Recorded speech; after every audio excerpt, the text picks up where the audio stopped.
Have you ever wondered how some small businesses manage to keep their audiences engaged and growing?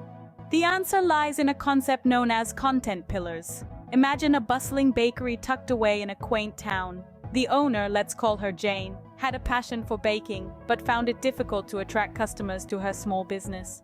Then, she discovered the power of content pillars. Content pillars are essentially different categories or themes that your content revolves around.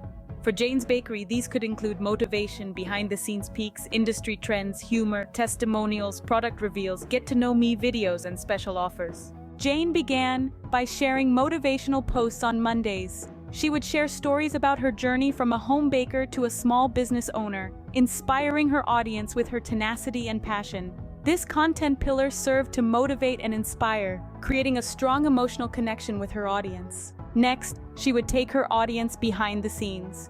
From kneading dough to decorating a cake, she would share snippets of her day, giving her audience an authentic look into her business.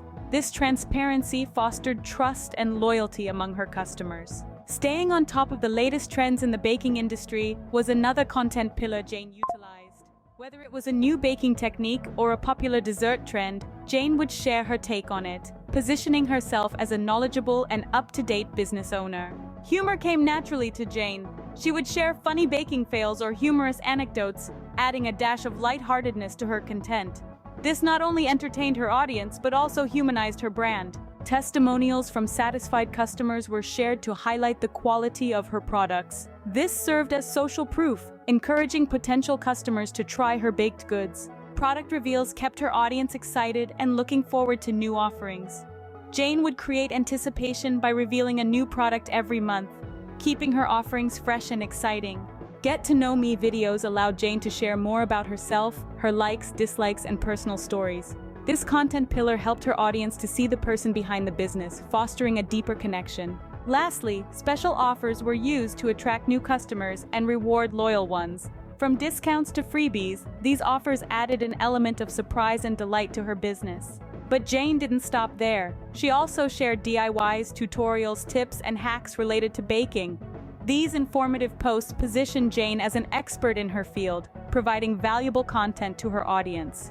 She also made it a point to ask her audience for their feedback, preferences, and suggestions. This interactive content pillar not only provided her with valuable insights, but also made her audience feel valued and heard. In conclusion, each content pillar that Jane employed served a unique purpose, from building trust and fostering connection to providing value and eliciting engagement. By utilizing these content pillars, Jane was able to grow her small business, turning her passion for baking into a thriving venture. So if you're looking to engage your audience and grow your small business, consider incorporating these content pillars into your strategy.